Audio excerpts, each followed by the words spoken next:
အားလုံးပဲမင်္ဂလာပါဒီကြောက်ကိုဒီ Messenger မှာပေါ့နော် page ရဲ့ Messenger မှာရောTikTok မှာကောလာပြောတဲ့အထင်မှာတချို့ညီမလေးတွေရောမောင်လေးတွေရောပေါ့နော်အမကြီးကျွန်တော် interview မအောင်လို့ဆိုတဲ့ဟာမျိုးလေးတွေလာပြောကြတယ် interview ဘာလို့မအောင်တာလဲမသိဘူး interview မအောင်ပေါ့နော်ကျွန်တော်စာညံ့တဲ့ထင်မှလည်းမပါဘူးစာမရတဲ့ထင်မှလည်းကျွန်တော်မပါဘူးဒါပေမဲ့လို့ interview မအောင်ဘူးဘာဖြစ်လို့လဲမသိဘူးပေါ့နော်အဲ့လိုမျိုးလေးတွေလာပြီးတော့ပြောကြတယ်ဘယ်လိုလုပ်ရမလဲဆိုပြီးလာပြောကြတယ်ပေါ့နော် interview ဝင်စီတဲ့အဓိကအချက်2ချက်ဆိုတဲ့ဟာလေးကိုကျွန်တော်တို့အရင်တော့တင်မှုပဲမေပြောထားတာပေါ့နော်မေပြောတဲ့ဟာလေးရှိတယ်အဲ့မဲ့ဒီတော့စီမှာအရင်တော့တင်ပေမဲ့လို့ TikTok ကဖြတ်ချလို့ဒီဟာတင်လို့မရဘူးပေါ့နော်ဒီကဗီဒီယိုတွေလည်းမင်းစီမှာတင်လို့မရဘူးမင်းဗီဒီယိုလည်းဒီကစီမှာတင်လို့မရပါဘူးအဲ့ဒီအတွက်ကြောင့်မလို့ကျွန်တော်တို့က page လေးလုပ်လိုက်တာဖြစ်ပါတယ် page မှာကျွန်တော်တို့2ယောက်လုံးရဲ့ဟာလေးတွေတင်ပေးထားပါတယ်ဆိုတော့ page ကဒီတရဲ့ဒီတရဲ့ account bio မှာじゃ page ရဲ့ link ကိုချပေးထားတယ်ဆိုတော့အဲ့ဒီ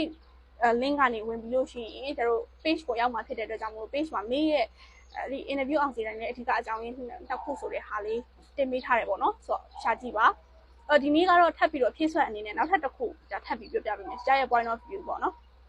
အဲ့ဒါဘာလဲဆိုတော့ကြတော့ဂျီကိုရှော့ခိုင်ဆိုတာလူတိုင်းသိတယ် interview ဖြေတိုင်းလဲလူတိုင်းအနေနဲ့လုပ်ရတဲ့ဟာပေါ့နော်ဂျီကိုရှော့ခိုင်ရဲ့じゃinterview အောင်ဂျီကိုရှော့ခိုင်မှာဘယ်လိုလုပ်မလဲဆိုတဲ့ဟာမျိုးလေးကိုကြံပြီးပြပြပေးမယ်ဆိုတော့ဘာလဲဆိုတော့လေအခုကလေသွားချင်တဲ့လူတွေကတအားများတဲ့အချိန်မှာ interview ဖြေတဲ့လူတွေကလည်းဥပမာဒီအလောက်ကကျွန်တော်9ယောက်ရွှေ့မယ်ဆိုလို့ရှိရင်ဖြေတဲ့လူကအယောက်20လောက်ရှိရယ်10ယောက်ရွေးမယ်ဆိုလို့ရှိရင် interview ဖြေတဲ့လူကအယောက်50လောက်ရှိရယ်ပို့ပြီးတော့များလာတယ်ဖြေတဲ့လူတွေကအဲ့တော့ကျတော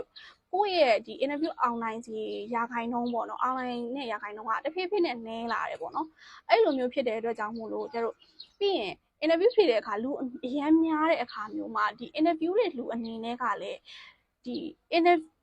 ကျွန်တော်တို့ကျောင်းသားတွေအပေါ်မှာပေါ့နော် interview ရှင်တဲ့လူတွေအပေါ်မှာပေးတဲ့အချိန်ကလည်းတော်တော်လေးနည်းလာတယ်ပေါ့နော်တယောက်ကို9မိနစ်ပဲပေးတာမျိုးတွေတယောက်ကို10မိနစ်ပဲပေးတာမျိုးတွေပေါ့နော်လူအများကြီးကို view ရတာဖြစ်တဲ့အတွက်ကြောင့်မို့ပေးတဲ့အချိန်ကတဖြည်းဖြည်းနည်းလာတယ်အဲ့ဒီနည်းလာတဲ့အပေါ်မှာအဓိကအားဖြင့်ဒီရတဲ့9မိနစ်10မိနစ်ဆိုတဲ့အထဲထဲမှာသူတို့ကဘသူ့ကိုရွေးမယ်ဆိုတဲ့ဟာတွေကိုသူတို့ရွေးကြတာပေါ့နော်အဲ့လိုမျိုးဖြစ်တဲ့အတွက်ကြောင့်မလို့ဒီ9မိနစ်10မိနစ်ပါကမဖြစ်မနေကဂျီကိုရှော့ခိုင်ထည့်ရတာပါတာဖြစ်တဲ့အတွက်ကြောင့်မလို့ကိုမိတ်ဆက်တဲ့ဂျီကိုရှော့ခိုင်ကပြောရတာဖြစ်တဲ့အတွက်ကြောင့်မလို့ဂျာကဂျီကိုရှော့ခိုင်မှာပဲဂျာတို့ဒီ interview နေတဲ့သူကဒီအလုပ်ရှင်ကရှာတဲ့ point တွေကိုကိုကပေးနိုင်ဖို့လိုတယ်လို့ဂျာအနေနဲ့ထင်တယ်အဲ့လိုမျိုးဂျီကိုရှော့ခိုင်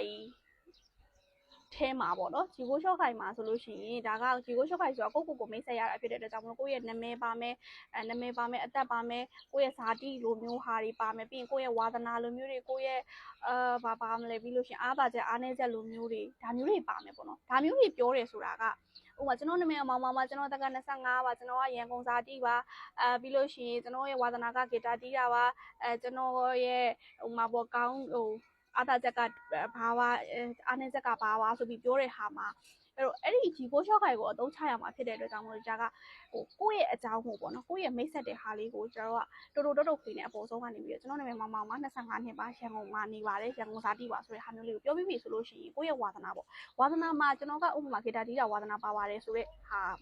ဟာပေါ့နော်အဲ့တော့တခါလေကြောက်လို့ရှိရင်ရှိသေးတယ်ကျွန်တော်ကဥပမာ1990ဘယ်နှစ်ခုနှစ်ဘယ်နှစ်လပိုင်းဘယ်နှစ်ရက်နေမှာမွေးတယ်ဆိုတဲ့ဟာမျိုးတွေပါတချို့ကပြောကြတယ်စတွေ့ချင်းလူတယောက်ကိုဘယ်သူကမှဘယ်နှစ်ခုနှစ်မှာဘယ်နှစ်လပိုင်းမှာမွေးတယ်ဘယ်နှစ်ရက်နေမှာမွေးပဲဘယ်သူကမှစိတ်မဝင်စားဘူးသိလည်းမသိချင်ဘူးပြောနေရင်လည်းစိတ်မဝင်စားဘူးအဲ့ဒီအတွက်ကြောင့်မလို့ကျတော့အဲ့ဒီဟာလေး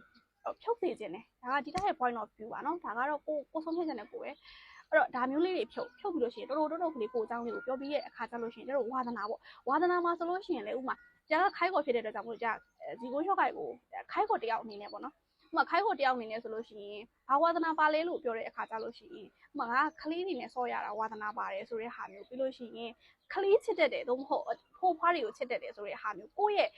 ရဲ့ဘယ်လိုပြောရမလဲကိုယ့်ရဲ့ကောင်းဘက်ကို highlight လုပ်စေချင်တာပေါ့နော်ဂီတာတီးတဲ့ဝါသနာပါတယ်ဆိုတာမျိုးလောက်ဟင်းချက်တာဝါသနာပါတယ်ဆိုတာမျိုးလောက်နဲ့ပဲမပြီးသွားဘဲနဲ့ဥမာဟင်းချက်တယ်ဆိုလို့ရှိရင်လည်းဒီခိုက်ခေါ်အလုံးမှာသုံးလို့ရတဲ့ဟာမျိုးပဲပေါ့နော်ငါဟင်းချက်တာဝါသနာပါတယ်ဘာဖြစ်လို့ဆိုတော့တချို့ဒီဟာတွေမှာဟင်းချက်ရတာမျိုးတွေလည်းရှိတတ်တယ်ပေါ့နော်ဟင်းချက်တာဝါသနာပါတယ်ပြီးလို့ရှိရင်ငါကအိမ်မှာအဖိုးဖွားနေနဲ့အတူတူနေခဲ့တဲ့လူဖြစ်တဲ့အတွက်ကြောင့်မလို့အဖိုးဖွားနေနဲ့အချိန်ကုန်ဆုံးရတာကြိုက်တယ်ဆိုတဲ့ဟာမျိုးအဖိုးဖွားတွေရဲ့ဝေယဝိစာကိုလုပ်ပေးရင်းနဲ့အချိန်ကုန်ဆုံးရတာကြိုက်တယ်ဆိုတဲ့ဟာမျိုးဟုတ်သည်ဖြစ်စေမဟုတ်သည်ဖြစ်စေကိုယ့်ရဲ့အလုံးနဲ့သက်ဆိုင်တဲ့ဒီအချက်ပေါ့နော်သူတို့ရှာနေတဲ့အချက်ကို ပေးတတ်ဖို့လိုတယ်အဲ့တော့ဝါသနာအနေနဲ့ပြီးသွားပြီဝါသနာအနေနဲ့ပြီးသွားတဲ့အခါမျိုးကြလို့ရှိရင်ကျတို့နောက်တစ်ခုဘာရှိအောင်မလဲဆိုလို့ရှိရင်ကျတို့အားသာချက်အားနည်းချက်တွေပေါ့နော်ဥပမာငါရဲ့အားသာချက်ကဘာလုံးဆိုတဲ့နေရာမှာအဲ့ဒီလိုအားသာချက်နေရာမျိုးမှာဥပမာငါကစိတ်ရှိတဲ့လူမျိုးငါကဒီမှာဒီလိုမျိုးပေါ့နော်ဘယ်လိုပြောရမလဲအတင်းအဖွဲနဲ့ teamwork လုပ်နိုင်တဲ့သူမျိုးဆိုတဲ့ဟာမျိုးတွေပြီးလို့ရှိရင်ခိုင်းတဲ့အလုပ်ကိုခိုင်းတဲ့အတိုင်းတိတိကျကျလုပ်နိုင်တဲ့သူမျိုးပါဆိုတဲ့ဟာမျိုးလေးတွေပေါ့နော်ဟုတ်မဟုတ်ကိုယ့်ရဲ့အလုပ်ကရှာနေတဲ့အချက်ကိုကိုကပေးနိုင်ရမယ်ပြီးတော့နောက်တစ်ခုကအားနည်းချက်ပေါ့နော်အားနည်းချက်ဆိုတဲ့နေရာမျိုးမှာလည်းကျတို့အလုံးနဲ့သက်ဆိုင်တဲ့ကိုယ့်ရဲ့အလုံးနဲ့သက်ဆိုင်သွားမယ်အားနည်းချက်မျိုးမပေးရဘူးအားနည်းချက်မဖြစ်မနေပေးရမယ်ဆိုလို့ရှိရင်နည်းနည်းပေါ့ပါလေးပဲပေးသေးတယ်ပေါ့နော်ဥပမာစပိန်မစီးတတ်ဘူးဆိုတဲ့ဟာမျိုးကိုအားနည်းချက်သွားမပေးပါနဲ့ဘာဖြစ်လို့လဲဆိုတော့ဂျပန်နိုင်ငံမှာစပိန်အများဆုံးသုံးရတာဖြစ်တဲ့အတွက်ကြောင့်မို့လို့စပိန်သုံးတချို့နေရာတွေသုံးရတာဖြစ်တဲ့အတွက်ကြောင့်မို့စပိန်မစီးတတ်ဘူးဆိုတဲ့အားနည်းချက်မျိုးမပေးပါနဲ့ပြီးလို့ရှိရင်အရန်ကြီးပေါ့နော်အရန်ကြီးတို့ရဲ့အလုံးမှာဖြစ်ပါမလားဆိုတဲ့ဟာမျိုးထင်သွားမဲ့အားနည်းချက်မျိုးမပေးပါနဲ့ဥပမာဆိုလို့ရှိရင်တချို့ကအားနာတတ်တယ်ဆိုတဲ့ဟာမျိုးဖြေတယ်အားနာတတ်တယ်ဆိုတဲ့ဟာမျိုးကြားလဲအရင်တော့ဖြေခဲ့ဘူးလေအားနာတတ်တယ်ဆိုတဲ့ဟာမျိုးအားနာတတ်တယ်ဆိုတဲ့ဟာမျိုးမဖြေပါနဲ့လို့လေကြားတော့အရင်တော့ပြောထားဘူးလေဒါပေမဲ့ကိုကအားနာတတ်တယ်ဆိုတဲ့ဟာကိုဖြေချင်တယ်ဆိုလို့ရှိရင်အားနာတတ်တယ်ရဲ့နောက်မှာငါကအားနာတတ်တယ်ငါရဲ့အလုပ်ကတယောက်ကငါ့ကိုအိုနေတိုင်းလောက်လာခဲ့တယ်တခုခုကို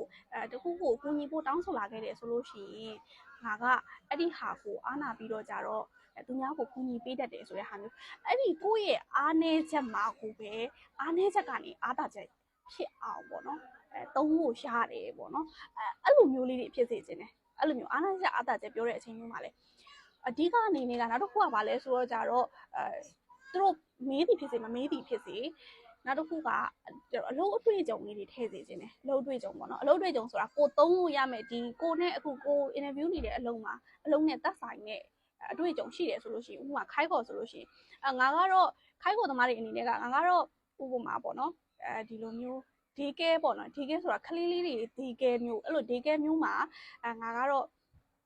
အလုပ်လုပ်ဖူးတယ်ဆိုတဲ့ဟာမျိုးပြီးလို့ရှိရင်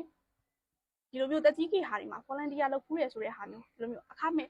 လုပ်အားပေးလုပ်ဖူးတယ်ဆိုတဲ့ဟာမျိုးလေးတွေအဲ့လိုမျိုးလေးတွေပေါ့နော်အသင်းခွဲနဲ့လုပ်ဖူးတဲ့ဟာမျိုးလေးတွေပြီးရင် service ပေးတဲ့ customer service နဲ့ပတ်သက်တဲ့ဟာမျိုးလေးတွေကိုကျတို့ကအထည်ရမှုတာပဲဖြစ်ဖြစ် sales person ဖြစ်မှုတာပဲဖြစ်ဖြစ်ပေါ့နော်ဒီလိုမျိုး service ပေးတဲ့ဝန်ဆောင်မှုပေးရတဲ့လုပ်ငန်းမျိုးလေးတွေနဲ့သက်ဆိုင်တဲ့ဒီအတွေ့အကြုံရှိမယ်ဆိုလို့ရှိရင်ထည့်ရေးတင်ပါတယ်နောက်တစ်ခုသတိထားစေချင်တာကအားနည်းချက်မှာပေါ့နော်အားနည်းချက်မှာတစ်ခါလေကြလို့ရှိရင်တချို့ page တွေကနေပြီးတင်ကြတဲ့လိုမျိုးပေါ့နော် interview ဖြေတဲ့အချိန်မှာထည့်လို့ရတဲ့အားနည်းချက်ဆိုတဲ့ဟာမျိုးလေးတချို့ page တွေကနေတင်ကြတယ်တချို့ဆရာတွေတင်ကြတယ်ဒါကဒီဆရာတွေကိုဒါကစော်ကားလို့ခြင်းလုံးဝမဟုတ်ပါဘူးဒါပေမဲ့လို့ဘာလဲဆိုတော့ကြတော့ကျမကအဲ့လိုအားနည်းချက်မှာလေကျမကလေအရန်အတွေးများတယ်ဆိုတဲ့ဟာမျိုးခံစားရဲစုကြီးဆိုတဲ့ပုံစံမျိုးတွေပြီးလို့ရှိရင်နောက်တစ်ခုကကြတော့ဘာလို့ဆိုမေးတက်လွန်းနေဆိုတဲ့ဟာမျိုးတွေပြီးလို့ရှိရင်တခုခုပြဿနာတခုခုဖြစ်တယ်ဆိုလို့ရှိရင်ကျမအဲ့လိုအရန်ကြောက်တတ်တယ်အရန်ပြာတတ်တယ်ဆိုတဲ့ဟာမျိုးတွေပေါ့နော်